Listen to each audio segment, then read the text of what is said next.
আজকে classical mechanics second chapter থেকে যে টু বডি প্রবলেম, এখান থেকে আমরা একটা টপিক ওয়ান বডি প্রবলেম, ওটা আমরা দেখব যে আসলে এটা কিভাবে করা হয় এবং আমরা এটার থেকে কি বাইর করতে পারি। তো ওটা থেকে আমরা লাস্ট পর্যন্ত যাই বাহির করব যে M R dot or M B is equal to constant, এটা কিভাবে হয়। তো সেটা আমরা দেখি যে এখানে একটা চিত্র আছে, এখানে আমরা ধরলাম যে একটা গতিশীল দুইটা বস্তু, যে একটা M1 এবং একটা M2। তো এই দুইটা বস্তুর ক্ষেত্রে যে দুইটা বস্তুর মাস যদি আমরা যোগ করি, তো সেন্টার অফ মাস হবে এই দুইটা বস্তুর মাঝখানে যে কোনো একটা পয়েন্ট ধরে নিলাম আমরা, এখানে একটা পয়েন্ট ধরে নিলাম, এখানে দুইটা বস্তুর মাস ধরলাম কেন্দ্রীভূত আছে এই বস্তুটাতে। তো আমরা এই দুইটা বস্তুকে আমরা যদি আমরা x এবং x2, ধর x এবং y যদি আমরা এক্সিস চিন্তা করি, তাহলে আমরা এই ও বিন্দু থেকে প্রথম বস্তুটার দূরত্ব ধরলাম r1 এবং ও বিন্দু থেকে দ্বিতীয় বস্তুটার দূরত্ব ধরলাম r2। তাহলে আমাদের এখান থেকে কি পাইতেছি যে r1 এর m1 এ যদি যাই এই দিকে ভেক্টরটা এবং m2 তে যদি এই দিকে ভেক্টরটা পাই, তাহলে আমরা r ইকুয়াল টু লিখতে পারি, অর্থাৎ r যদি এটা হয় তাহলে এটা ডিসটেন্স করে দিকে এদিকে যায় ভেক্টরটা এদিকে আসতেছে, তাহলে আমরা লিখতে পারি কি r2 plus r equal to কত r1 ভেক্টর যোগ অনুসারে, তাই না। তাহলে আমরা r ইকুয়াল টু কি লিখতে পারি, r1 মাইনাস r। আবার আবার একটা বিষয় চিন্তা করি যে এইদিকে যে সেন্টার অফ মাস থেকে m2 দূরত্ব কতটুকু ধরলাম আমরা, এটা r2 প্রাইম ধরলাম, এবং সেন্টার অফ মাস থেকে m1 এর দূরত্ব কতটুকু r1 prime, r1 prime.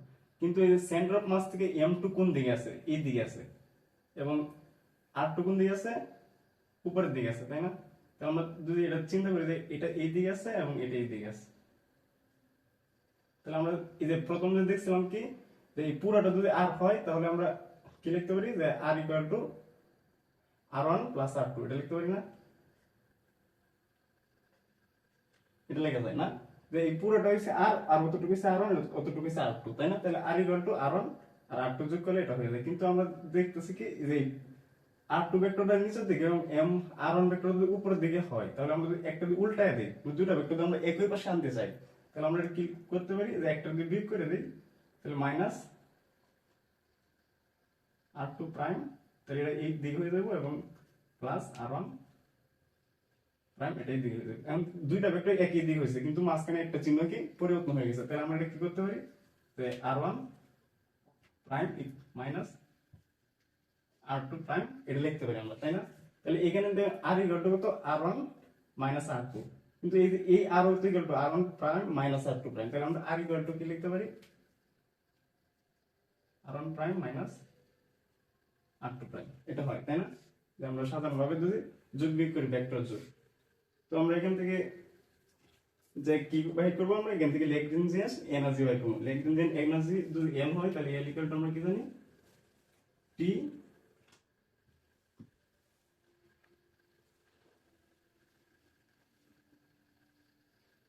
Minus BR। এটা ল্যাগ্রেঞ্জিয়ান ইকুয়েশন, মানে কাইনেটিক এনার্জি এবং পটেনশিয়াল এনার্জি পার্থক্যটা হচ্ছে ল্যাগ্রেঞ্জিয়ান এনার্জি, ঠিক আছে। তো এখানে আমাদের কি কি দরকার, T দরকার এবং BR দরকার। এক্ষেত্রে কাইনেটিক এনার্জি আমরা কি হিসাব করতে পারি, T ইকুয়াল টু তো আমরা জানি যে হাফ mv স্কয়ার, না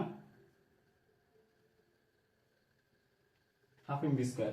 এটা আমরা কোন বস্তুর ক্ষেত্রে পাইতেছি, যেহেতু এখানে m একটা, তাহলে আমরা এটা লিখতে পারি যে সেন্টার অফ মাস এর m, তাহলে বড় m ধরলাম, মানে এই বস্তুর দুটো বস্তু আমরা একটা চিন্তা করতেছি, তাহলে আমরা এই বস্তুর কাইনেটিক এনার্জি বাইর করতেছি। কিন্তু এই বস্তুটা কি আসলে স্থির ছিল, যদি বস্তুটা স্থির থাকতো এখানে, তাহলে কি আমরা এখান থেকে এটা আর পাই। কিন্তু বস্তুটা তো স্থির না, বস্তুটা তো কাঁপতেছে, তাই না, গতিশীল বস্তু। সেই ক্ষেত্রে আমরা এই হাফ এম বি স্কয়ারের সাথে আরেকটা টি প্রাইম পাই, এটা হচ্ছে আপেক্ষিক গতি, বস্তুটার আপেক্ষিক গতি, যেটা আমরা মানে বস্তুটা স্থির বস্তুর গতির সাথে একটা আপেক্ষিক গতির যোগ হয়, সেই আপেক্ষিক গতিটা হচ্ছে T prime equal to half m1 r1 dot square. এটা হচ্ছে প্রথম বস্তুর আপেক্ষিক গতি। আরেকটা গতি আছে এটার সাথে কি, half m2 r2 dot square. তো এখানে যেহেতু দুইটা বস্তু আছে, দুইটা বস্তু আপেক্ষিক গতি, ওটা কি হইব টি প্রাইমের ভ্যালু। আর এটার সাথে কি একটা যে আমরা স্থির বস্তু ধরছিলাম এম, সেন্টার অফ মাসের বস্তুটা, এই বস্তুর গতিটা দুইটার সাথে যোগ করব। তাহলে আমরা এই মূলত টি ইকুয়াল টু কি লিখতে পারি, হাফ এম, এই বি স্কয়ার উপরে কি লেখা যায়, বি মানে কি, এটা আমরা আর বাই টি, আমরা ডিসটেন্সে যদি আমরা টি দ্বারা ডেরিভেটিভ করি তাহলে কি পাই, বি পাই, তাই না? তাহলে আমরা তাহলে small R by small T is equal to কত, বি, তাই না? তাহলে এই স্মল মানে ডি আর বাই ডিটি রে কি লেখা যায়, R dot is equal to B, তাই না? তাহলে আমরা এই বি স্কয়ার উপরে কি লিখতে পারি, r dot square plus half m আর dot square plus half m two r two dot square. এটা হচ্ছে কি কাইনেটিক এনার্জি। এখানে আমরা কাইনেটিক এনার্জির ক্ষেত্রে দুইটা দিছিলাম, দুইটা ভিডিও দিছিলাম, একটা আর ডট এবং একটা আর। কেন দিছিলাম, কারণ এটা আমরা দেখতেছি যে কাইনেটিক এনার্জি যদি এই বস্তুটা বাইর করে তাহলে এই বস্তুটা আর এবং এই যে আর ডট যে আছে ওটার উপর নির্ভরশীল, সেজন্য আমরা এখানে দুইটা বের করলাম এবং বিটা কি, বি ইকুয়াল টু তো এম জি আর, তাহলে এটা শুধু আর এর উপর নির্ভরশীল, সেক্ষেত্রে আমরা এখানে কি শুধু আর দিছি আর কি। তো পরে কি করছে যে এখন আমরা এরকম একটা বস্তু হিসাব করি যে এই দিকে আছে এম টু বর এবং এই দিকে আছে এম ওয়ান বর। তাহলে এখানে যদি আমরা বস্তুটা স্থির অবস্থা মানে বস্তুটা ঝুলাইলে এই বস্তুটা এভাবে স্থির থাকবে, মানে একদিকে ঝুলে পড়বো না, তাহলে কি আমরা লিখতে পারি এখানে, এটা যদি x1 হয়, এটা যদি x2 হয়, আচ্ছা এটা আর ধরি আমরা আর1 হয়, তাহলে আমরা এই বস্তুটা যেহেতু এখানে স্থির আছে, তাই না? পুরোটা স্থির থাকলে তাহলে আমরা m1 r1 ইকুয়াল টু কত লিখতে পারি, m2 r2 লেখা যায়, তাই না? তাহলে আমরা আমাদের হিসাবে এখানে m1 r1 minus m2 r2 equal to 0 হওয়ার কথা ছিল, তাই না? কিন্তু আমরা যদি ভেক্টর হিসাব করি যে এই বস্তুটার ভেক্টরটা কোন দিকে আছে, এই দিকে, তাই না? আর এই বস্তুটার ভেক্টরটা কোন দিকে আছে, এই দিকে। তাহলে আমরা ধরলাম এই বস্তুটার ভেক্টরটা আছে এই দিকে আর এটার ভেক্টরটা আছে এই দিকে, তাহলে দুইটা বিপরীত হয়ে গেছে। তাহলে আমরা বিপরীত চিহ্নটা ওঠানোর জন্য দুইটা মানে দুইটা যদি এক পাশে নিতে চাই তাহলে আমরা এটা এইভাবে লেখা যায় না, যে m1 r1 এটা এই পাশে minus m2 minus r2 is equal to 0, মানে এই চিহ্নটা শুধু উল্টায় দিচ্ছে, সেজন্য একটা মাইনাস আসছে সামনে। তাহলে m1 plus m2 r2 equal to 0 লিখতে পারি আমরা, না ভেক্টর অনুসারে এটা 0 লেখা যায়, কিন্তু ভেক্টর যখন না দিব তখন এটা মাইনাস হয়ে যাবে, কারণ একটাতে একটা যেহেতু স্থির আছে তাহলে একটাতে একটা বিয়োগ করলে এটা স্থির অবস্থানে থাকবো। কিন্তু যখন আমরা ভেক্টর হিসাব করতেছি তখন দেখতেছি একটা বস্তু এক দিয়ে আর একটা বস্তু অন্য দিকে, সেই ক্ষেত্রে এটা কি হয়, প্লাস হয় আর কি। তো স্যার এটা লিখছিল যে summation of M I R I equal to 0, আর আইটা শুরু হইব 1 থেকে n পর্যন্ত। এটা মূলত কেপলার সেকেন্ড ল ইকুয়েশন থেকে কোন থেকে আসছিল ও ফার্স্ট চ্যাপ্টারে, মানে আমরা এখানে দুইটা বস্তু আছে দেখে দুইটা বস্তু যোগফল মানে ডিসটেন্স যেমন বরের যোগফল 0 হইছে, দুই তিনটা বস্তু থাকতো তিনটা 0 হইতো, চারটা বস্তু থাকতো চারটা 0 হইতো, সেজন্য summation of i equal to 1 থেকে n পর্যন্ত m i r i equal to 0 হয়। Centre of mass. হ্যাঁ, আচ্ছা আমরা তো এটা দেখলাম, তাহলে পরে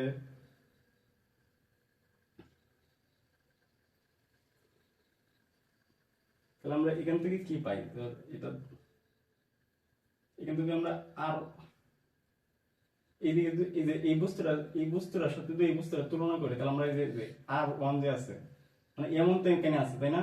তাহলে এম টু এখানে আছে, তাহলে আর এখানে কি আর প্রাইম প্রাইম আছে এখানে, আর এখানে আর প্রাইম আছে মানে এম একটা আর প্রাইম দিই, তাহলে এখানে একটা প্রাইম হইব এখানে একটা প্রাইম।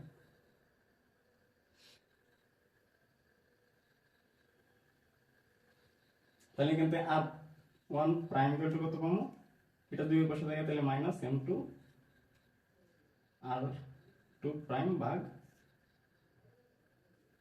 এমন, এটা পাই না? আর আর টু কত পাবো, মাইনাস m1 r1 প্রাইম ভাগ m2। তো এটা পাই, কিন্তু আমাদের এখানে যে আর প্রাইম আর টু প্রাইম আছে, এই দুটো কিন্তু কিন্তু একটা সাধারণত আর এর সম্পর্ক আছে, তাই না? এই যে আর ওয়ান প্রাইম আর টু প্রাইম সাথে আর এর সম্পর্ক আছে একটা। তো আমরা যদি এটা হিসাব করি যে এখানে যদি আমরা ভ্যালুটা একটা ভ্যালু বসাই দিই, তাহলে কিন্তু আরেকটা ভ্যালু পাই। তো আর টু ভ্যালুটা এখানে বসাইলাম, তাহলে আর ইকুয়াল টু কি লেখা যায় যে r one minus minus m one r one prime ভাগ এম টু। তো এটা লিখতে পারি। তো এখান থেকে আমরা কি লিখতে পারি যে এখানে আর ওয়ান প্রাইম আছে, এখানে আর ওয়ান প্রাইম আছে, আর ওয়ান প্রাইম কমন নিতে পারি, তাহলে one plus M one by M two এটা লেখা যায়। তো আমরা এটা যদি লসাগু করি তাহলে কত হইব? এটা তো আর এর ভ্যালু, তাহলে উপরে হয়ে যাবে m one plus m two আর নিচে এম টু, এটা হয় না? তাহলে আমরা এখানে দরকার কি আর ওয়ান প্রাইমের ভ্যালুটা, তাহলে আর ওয়ান প্রাইম ইকুয়াল টু কত লেখা যায়? তাহলে এটা শুধু এই পাশে উল্টে হয়ে যাবে, তাই না? তাহলে উপরে চলে যাবে কত? এম টু ভাগ m one plus m two, যেহেতু এটার ভ্যালুটা পাইতেছে তাহলে এটার সাথে আর একটা গুণ হইব, আর লেখা যাবে। ঠিক সেম ভাবে যদি আমরা এই সমীকরণ যদি আর টু টা রাখে আর ওয়ান এর ভ্যালু বসাই, তাহলে r two is equal r two prime পাবো কত? এম ওয়ান ভাগ m one plus m two into r. ভাই খাইতে যেতে যেতে হচ্ছে জাস্ট এখানে যাবে। তো আমরা আর ওয়ান প্রাইম এবং আর টু প্রাইমের ভ্যালুটা পাইছি, তাই না? তো তো এখানে আমাদের আছে কি যে আর ওয়ান ডট প্রাইম আছে এবং আর টু ডট প্রাইম আছে, কিন্তু আমরা এখানে ভ্যালু পাইছিলাম কি কিসের? যে আর ওয়ান ডট আর ওয়ান প্রাইম এবং আর টু প্রাইম, কিন্তু ডট ছিল না কেন? তো আমরা এক পাশে এইটা যদি আর এর যদি ডেরিভেটিভ করি তাহলে আর ডট পাই, কিন্তু এটা তো কনস্ট্যান্ট, এটা তো চেঞ্জ হবে না। তাহলে আর ডট ওয়ান ডেরিভেটিভ করলে আর ডট পাই এই পাশে, এবং আর টু ডট ডেরিভেটিভ করলে এই পাশে আর টু পাই। তাহলে এই ভ্যালু যদি এই দুইটা এখানে বসাই দেই, এখানে প্রথমে বসাই যে T equal to 1 by m2 into কত পাইছি এটা? m1 by m1 plus m2 into কত? আর ডট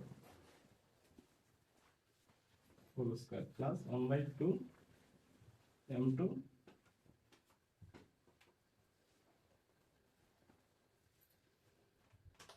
তাহলে আর টু ডটের ভ্যালু কত হইছে? m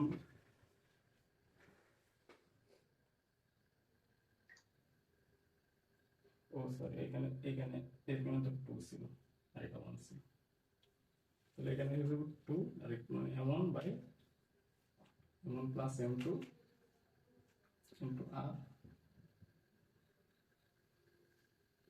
whole square. তো এখান থেকে আমরা কি কমন নিতে পারি যে 1 বাই 2 যদি, তাহলে এটা উপরেটা কি লেখা যায়? m2 whole square by m1 plus m2 whole square plus এখানে 1 বাই 2 m2, তাহলে m1 square by m1 plus m2 whole square into r dot square আছে, সেটা উপরে লিখতে লাগে,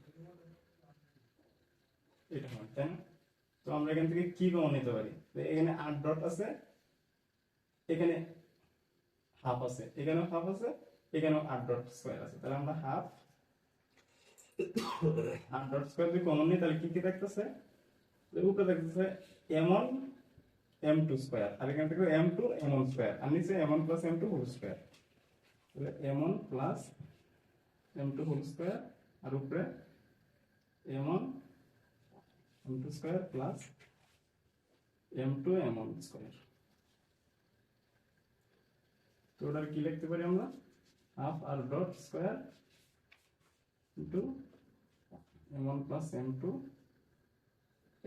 এখানে যদি আমরা m1 m2 কমন নেই তাহলে এখানে m1 m2 আছে, এখানে m1 m2 আছে, তাহলে দুটো যদি কমন নেই তাহলে এখানে m2 প্লাস m1 থাকে, নিচে যদি একটা চলে যায় তাহলে নিচে স্কয়ারটা চলে যাবে, আর উপরে শুধু m1 m2 থাকতেছে। তাহলে আমরা কি লিখতে পারি? হাফ এই যে কতটুকু যে আছে এতটুকু, এটা আমরা রিডিউস অফ মাস লিখতে পারি, রিডিউস অফ মাস, এটা আমরা প্রকাশ করতে পারি মিউ দ্বারা ইনটু আর ডট স্কয়ার। এটা কিসের ভ্যালু পাইছি আমরা? টি প্রাইমের ভ্যালু পাইছি এটা। তো আমরা এই টি প্রাইমের ভ্যালুটা যদি এখানে এখানে বসায় দেই তাহলে আমরা কি পাবো যে এরকম টি সমান কি পাই? টি সমান তো হাফ এম আর স্কয়ার ছিল প্রথমে, হাফ এম আর স্কয়ার প্লাস আর টি প্রাইমের পরিবর্তে এই যে পুরো দুইটার পরিবর্তে কি পাইছি? এই যে অতটুকু পাইছি half mu r dot square. তো এটা পাইছি আমরা। এটা মুছে দিই।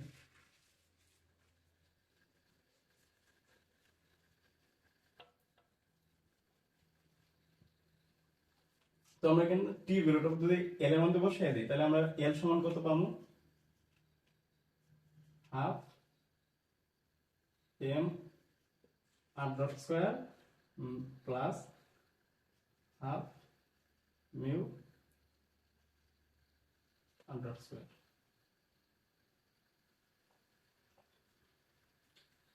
মাইনাস কি আছে? B r. তো ওটা হচ্ছে কি এল এর ইকুয়েশন। তো আমরা এটার ডিফারেনশিয়াল ইকুয়েশন কি জানি আমরা? যে এটা differential equation d by dt delta L by delta r dot minus delta L by delta r equal to 0। তো আমরা এটা লিখতে পারি, কিন্তু এখানে কি ভেরিয়েবল কি একটা না, ভেরিয়েবল তো দুইটা, তাহলে আমরা দুইটা ইকুয়েশন লিখতে পারি। D by dt into 1 by L by delta r dot minus 1 by L by delta r equal to 0। তো আমরা দুইটা ইকুয়েশন পাইছি। তো প্রথম ইকুয়েশন আমাদের কি প্রয়োজন? যে ডি বাই ডিটির ভিতরে delta L by delta r dot আছে, তাই না? তাহলে আমরা এই এলটারে একবার আর ডট দ্বারা ডিফারেন্সিয়েট করব এবং আরেকবার আর দ্বারা ডিফারেন্সিয়েশন করব। তো এটা যদি আমরা delta L by delta r dot লিখি তাহলে আমরা আর ডট দ্বারা যে ডিফারেন্সিয়েট করব কোনটা? এই ইকুয়েশনটা, এটা তো এল, তাই না?